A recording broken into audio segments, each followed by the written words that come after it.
Assalamualaikum warahmatullahi wabarakatuh.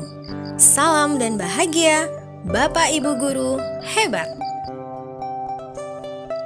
Perkenalkan, saya Nurdian Sari, calon guru penggerak Angkatan 9, Kabupaten Berau, guru SD Negeri 001 Giring-Giring, Kecamatan Biduk-Biduk. Video ini berisikan aksi nyata yang telah saya lakukan, yaitu penyebaran pemahaman budaya positif di lingkungan sekolah.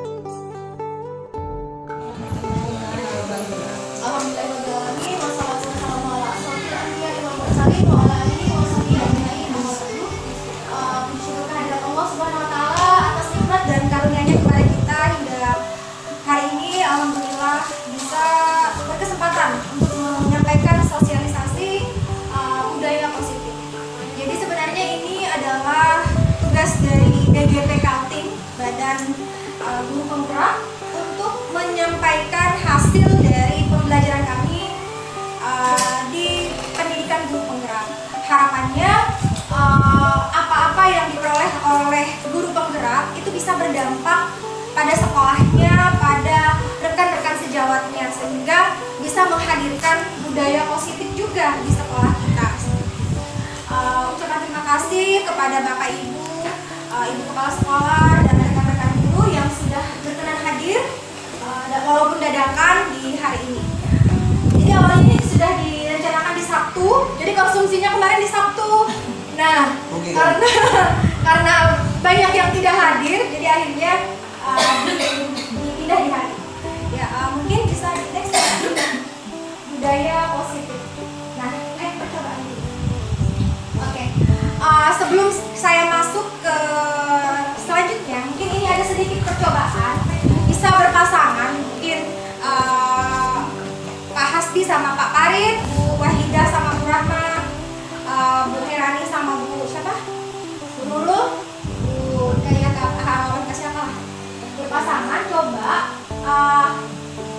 kegiatan tangannya ditutup, satu menutup, satu membuka, atau mungkin Pak Wawan yang menutup, Pak Parit yang merayu, Bu Ayu misalkan menutup, Bu Daya yang merayu, begitu sebaliknya, merayu temannya untuk membuka. Dan Ayu, Pak Wawan yang menutup berhak boleh terserah mau buka atau mau menutup, terserah. Itu terserah Bapak Ibu. Yang merayu boleh menggelitik, boleh membentak, boleh merayu, boleh terserah seperti apa. Oke? Bisa ya, Bapak Ibu? Jadi tutup tangannya, budaya maksa Ibu untuk buka tangannya. Coba Pak Wawan tutup tangannya. Iya, bagaimana caranya supaya temannya itu mau buka?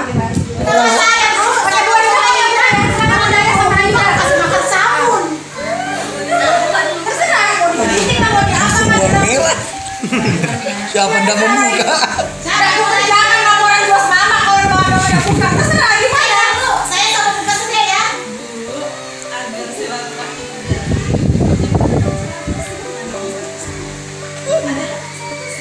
CD-nya lah itu.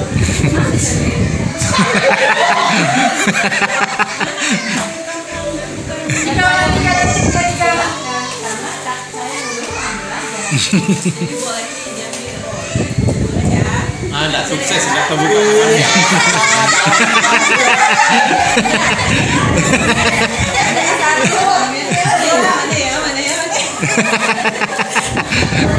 Mungkin warna di sini.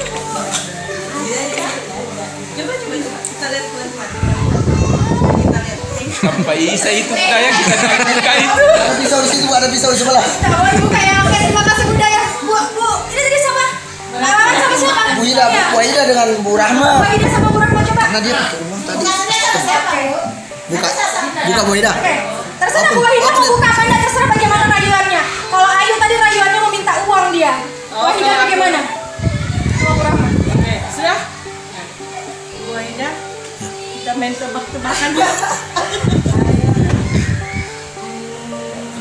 Kayaknya di sini Bu Aida. Ada rahasia ini. Rahasia kehabisan kita. Iyalah Bu Wahidah. Daripada kamu tidak dapat bulan ini yang 2 juta itu. Saya udah buka. Enggak dapat Ibu itu? Hah? Enggak dapat itu. Kenapa kita usur uang ya? Memang Keluarkan Keluarkan yang merah, Bu. Keluarkan yang merah. Iya, keluarkan semua. Mana itu? Oh, saya mau meramal Bu Wahida. Kayaknya saya jadi paranormal gitu.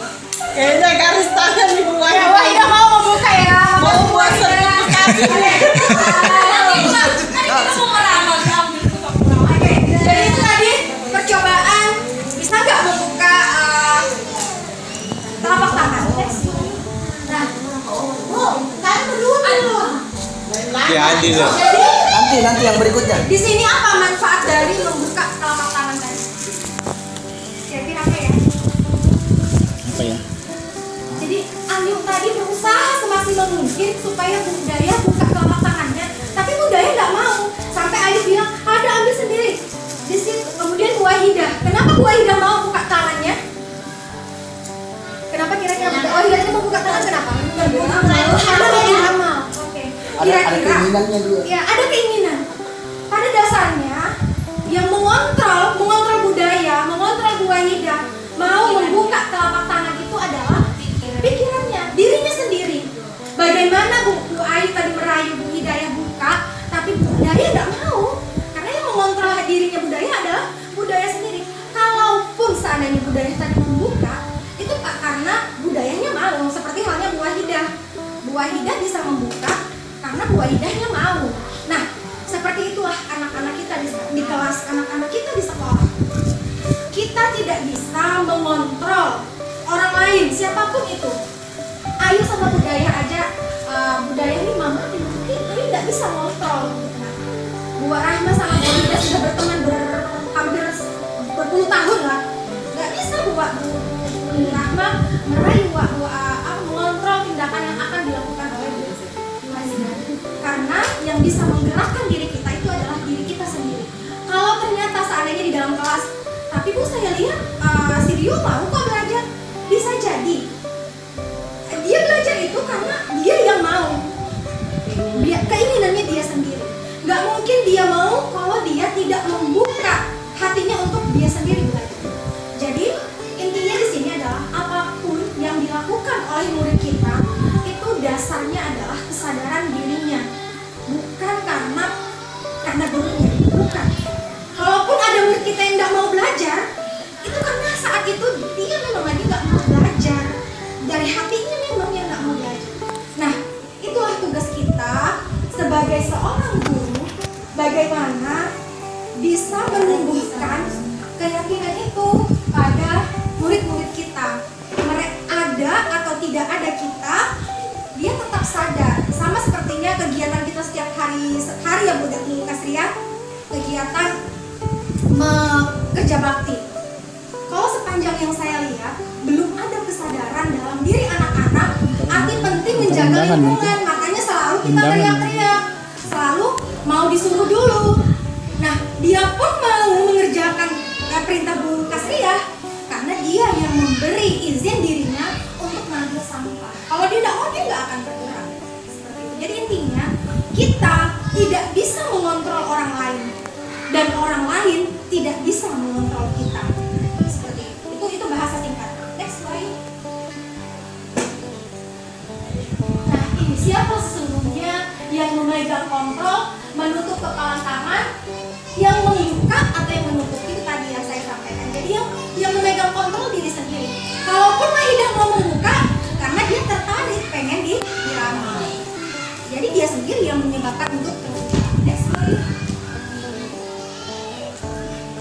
Nah, sekarang budaya positif itu erat kaitannya dengan disiplin.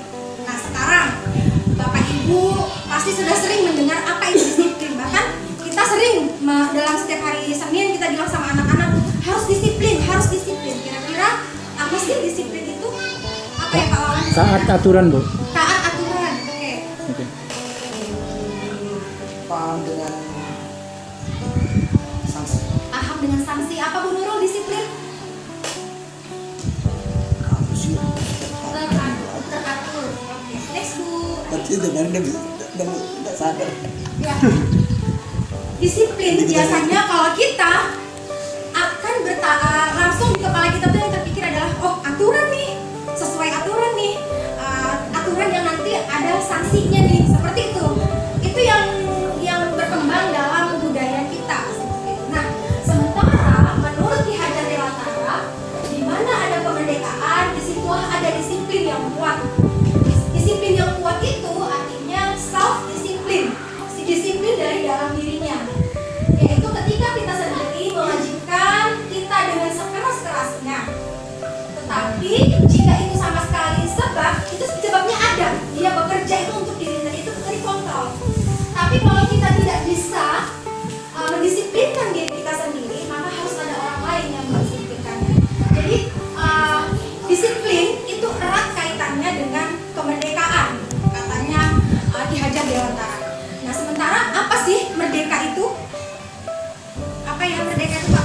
Bebas. mengutarakan. Bebas mengutarakan. Apa Bu Wahidah merdeka?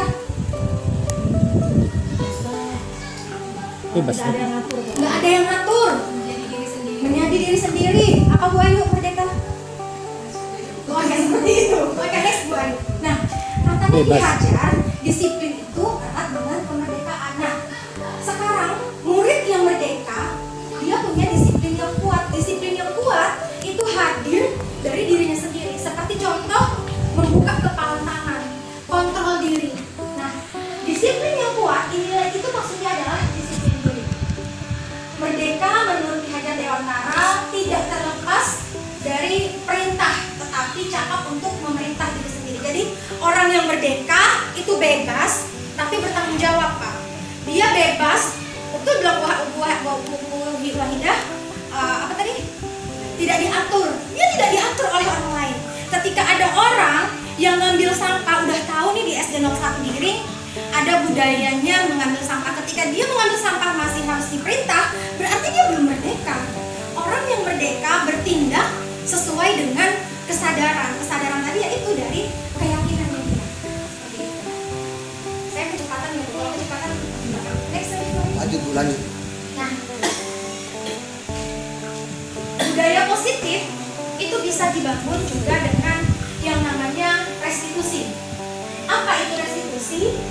Restitusi adalah proses menciptakan kondisi bagi murid untuk memperbaiki kesalahannya sehingga mereka itu nanti kembali ke komunitasnya, kembali ke kelompoknya, bukan sebagai orang yang gagal.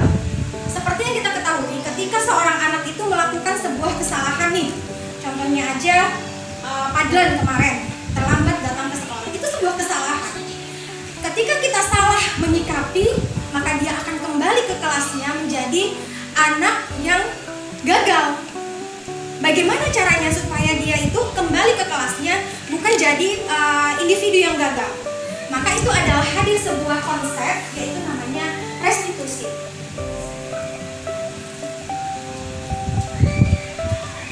Nah, sebelum kita ke restitusi, mungkin kita bisa lihat 5 posisi kontrol seorang guru. Halo, Salam bahagia Ibu dan Bapak guru hebat. Dalam penerapan disiplin positif restitusi, salah satu program yang dikembangkan adalah 5 posisi kontrol. 5 posisi kontrol dalam restitusi adalah proses perjalanan seorang pendidik agar dapat mengenali dirinya. Pada video kali ini, kita akan membahas tentang 5 posisi kontrol yang dikembangkan oleh Diane Gosson dan contoh penerapannya.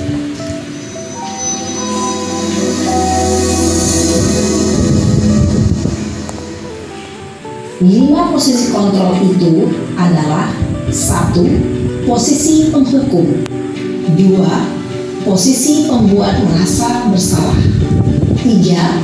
Posisi teman, 4. Posisi pemantau atau monitor, dan 5. Posisi manajer.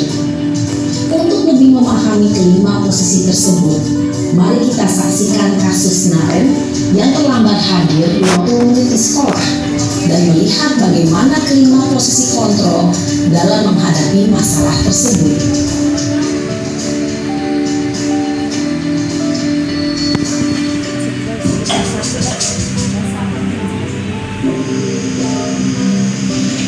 Siapa ini yang lambat ini?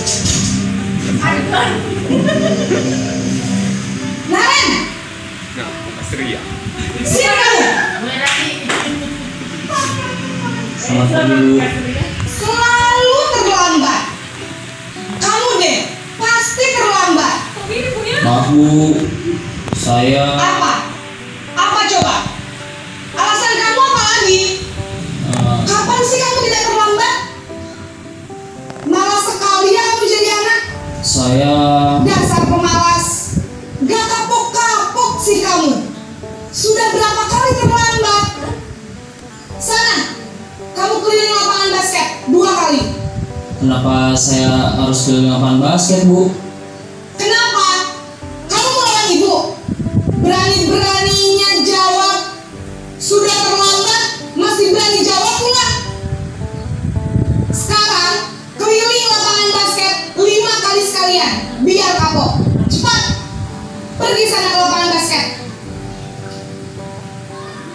Posisi penghukum biasanya berbicara dengan nada tinggi, menghardik, menunjuk-nunjuk, menyakiti, dan menyindir. Hukuman bisa berupa fisik maupun psikis. Ibu dan bapak guru hebat.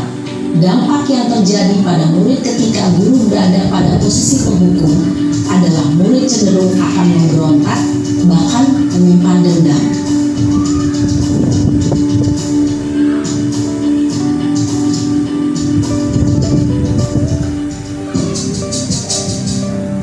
Lambat lagi ya.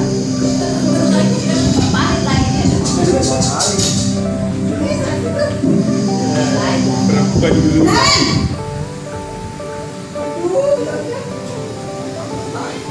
Selamat pagi Bu. Naren, kamu kenapa terlambat lagi, nak? Ya Tuhan, Naren, kamu senang ya bikin ibu susah ya? Kalau kamu terlambat lagi, nanti ibu yang ditegur bapak kepala sekolah, nak. Disangka ibu tidak bisa membina kamu. Duh, gimana ini? Maaf Bu. Duh, Gusti Naren, kamu suka ya kalau ibu ditegur bapak kepala sekolah? Terus, sekarang ibu harus tulis apa yang di buku absen? Ini kamu sudah sering terlambat loh. Ibu harus apa coba? Maaf Bu. Maaf sekali. Ya sudah, lain kali jangan bikin ibu susah lagi ya nak ya. Ibu tidak akan kuat lagi kalau kamu begini terus. Bisa jantungan kalau ibu ditegur bapak kepala sekolah. Sana cepat ke kelas. Maaf ya Bu. Maaf sekali. Posisi membuat rasa bersalah berbicara dengan nada tenang, cenderung lembut. Namun kata-kata yang diutarakan membuat murid merasa menjadi orang yang gagal, memandang buruk dirinya sendiri, merasa tidak berharga, dan tidak sanggup membahagiakan orang lain. Ketika guru mengambil posisi pembuat rasa bersalah, murid akan menganggap dirinya yang bersalah dan ia akan menyimpan emosi negatif tersebut di dalam dirinya.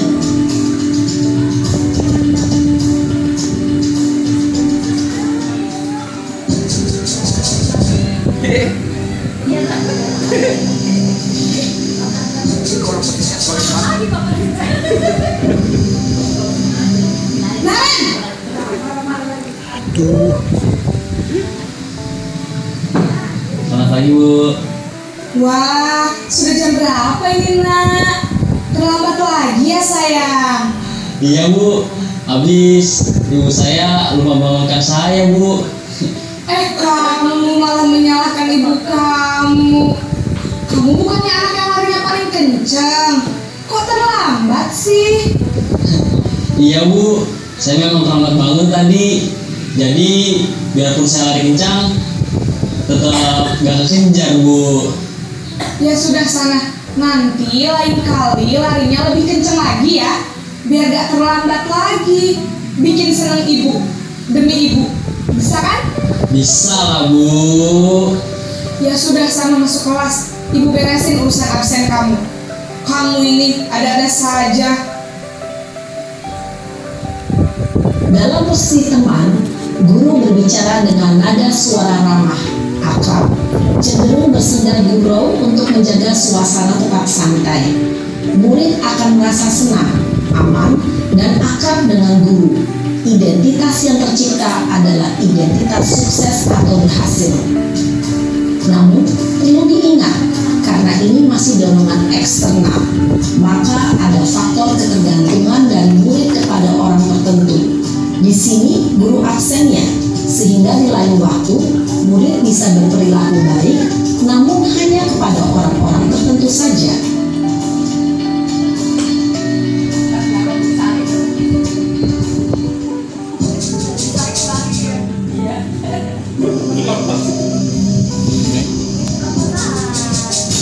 Dan sampai 5 kali. Naren!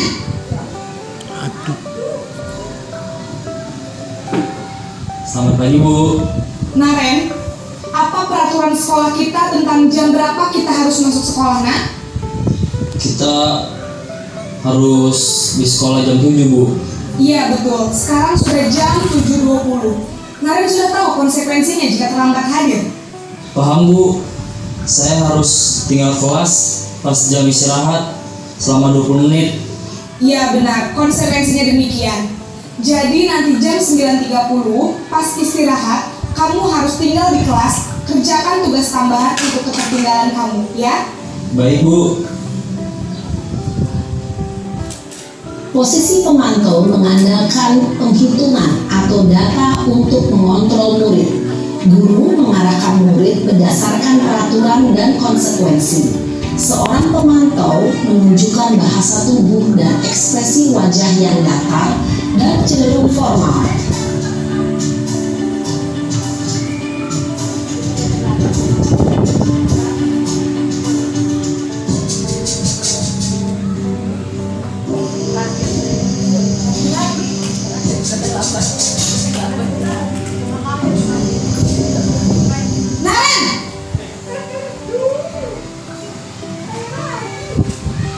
Selamat pagi, Bu.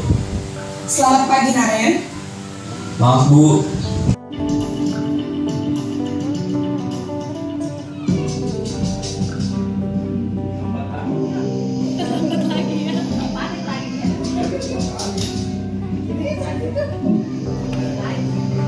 Naren!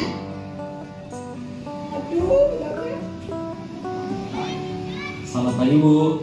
Naren, kamu kenapa terlambat lagi, nak? Ini adalah proses perjalanan seorang pendidik agar dapat mengenali dirinya. Pada video kali ini, kita akan membahas tentang 5 posisi kontrol yang dikembangkan oleh Diane Gosser dan contoh. Pasti ikut selalu sama Bu Sari akan. Tapi kalau membuat rasa bersalah, dia merasa sudah salah, disalahkan lagi seperti itu. Jadi meledaknya ke dalam. Nah kemudian posisi selanjutnya adalah teman. Kalau menurut saya posisi teman mungkin kita bisa bergeser dari posisi yang ideal disarankan tadi adalah sebagai manajer. Manajer tahu lah kalau namanya manajer itu hanya mengarahkan, hanya melihat seperti apa kerja staff-staffnya seperti itu fungsi seorang manajer. Dia mengarahkan ketika ada masalah, bukan manajer yang mencari solusi, tapi memberi kesempatan kepada rekannya untuk mencari solusi yang terbaik seperti apa. Kemudian memerdekakan itu ciri seorang manajer.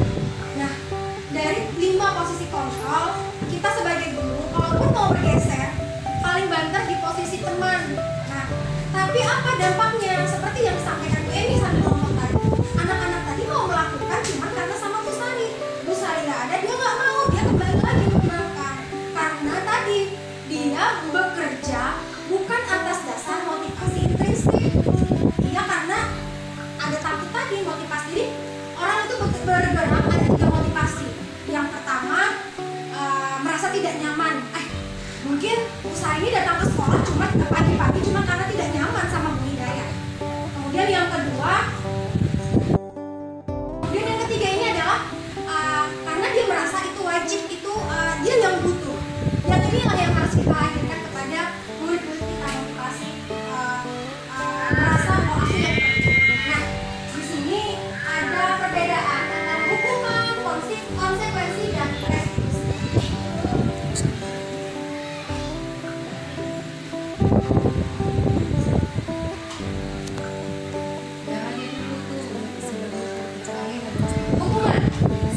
Hukuman itu biasanya diberikan sepihak, tiba-tiba seperti yang dilakukan daripada Daren.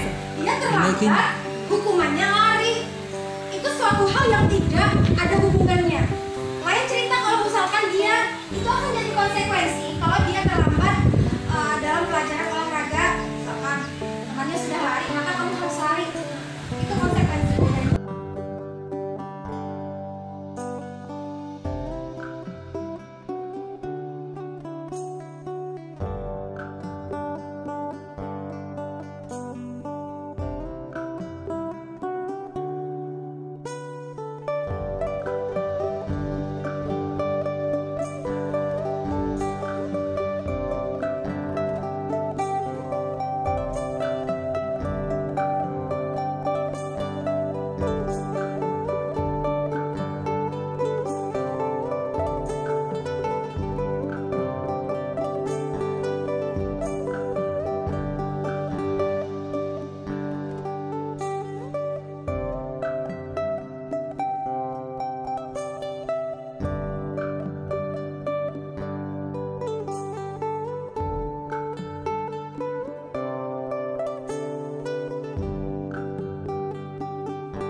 Kalau restitusi, masalahnya akan terpecahkan. Makanya nanti kita akan lihat restitusi. Sistemnya tidak berjalan bila muridnya tidak takut, gagal. Hukuman ada kan murid mana dia tak? Si Ami itu Pak tak takut sama dia. Ada anak-anak yang hukumannya tidak mempan, dia nggak takut sama hukuman. Kemudian memerlukan monitoring kalau konsekuensi, kemudian restitusi, belajar untuk bertanggung jawab. Next.